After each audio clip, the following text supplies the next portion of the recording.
Hi, I'm Glyn Dewis. I'm a portrait photographer, educator and author based in the UK, and I've been asked to explain to you why I choose to shoot Sony.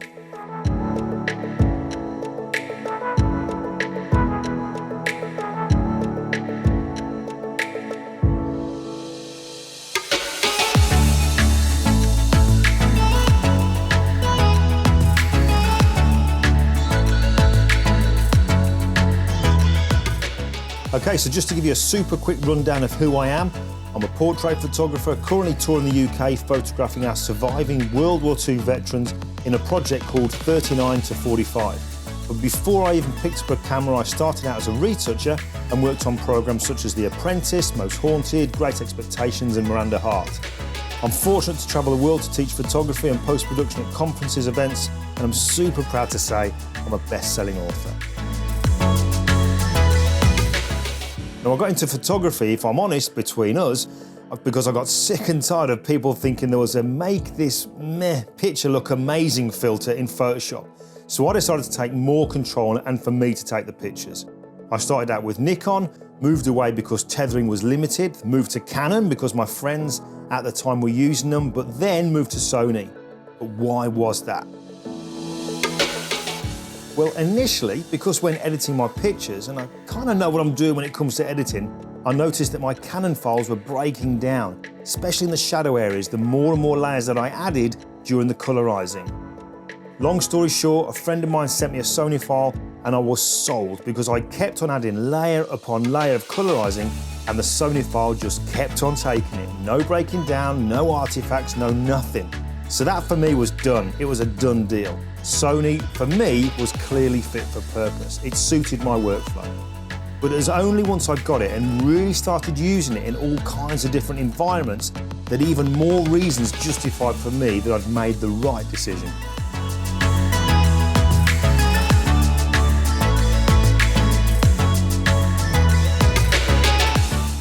As I travel around a lot, mainly doing portraits on location, the fact that the Sony camera I use is lighter is definitely a bonus, but for me, not a deal maker.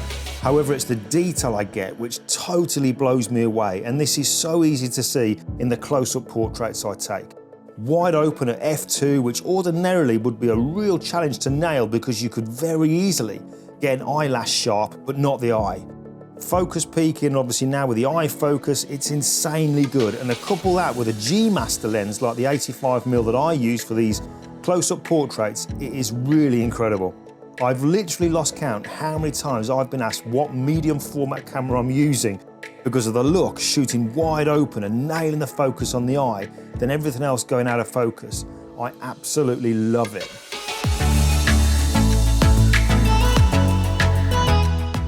Actually, on the note of those portraits that I do, there was a particular photo shoot last year that I remember doing with a World War II veteran called Tom Schaefer. Such a great guy. The shoot was done at his home, but he had a really small living room which was full of furniture, so space was incredibly limited. So much so that I had to have the camera on the tripod, leaning back on two legs, with the back of the camera pressed against the wall. I was tethered, so on my computer I could see the composition I was getting with every test shot that I took, but as for the phase tracking, the camera totally did me proud. There is absolutely no way I could have done this photo shoot successfully had I not had that facility.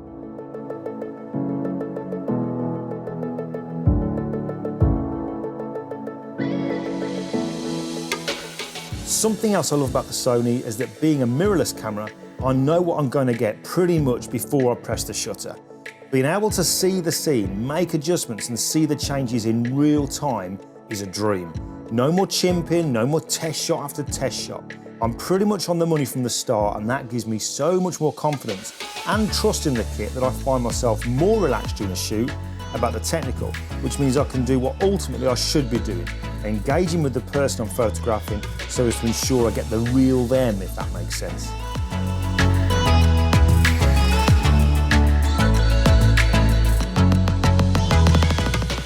Now, working on this veterans project, you do have to be really flexible and sensitive to the people that you're photographing.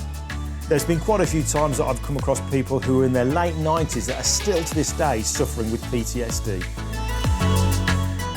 so I'll avoid using a flash with them, just in case. Instead, I switch the camera to silent shutter, base tracking and eye focus and continuous focus, and I use a continuous light source. That way I can chat to them, help them to relax and be taking pictures without them even knowing, and this works great.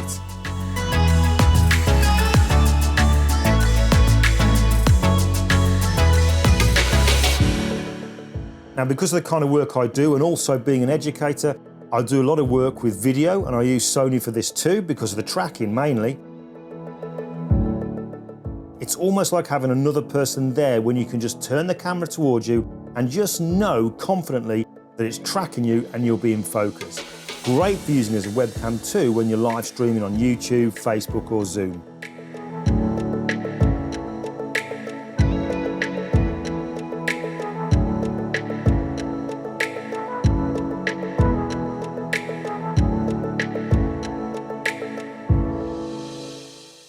Now, I could go on, but I won't, other than to say I am genuinely happy having made the move to Sony a few years ago.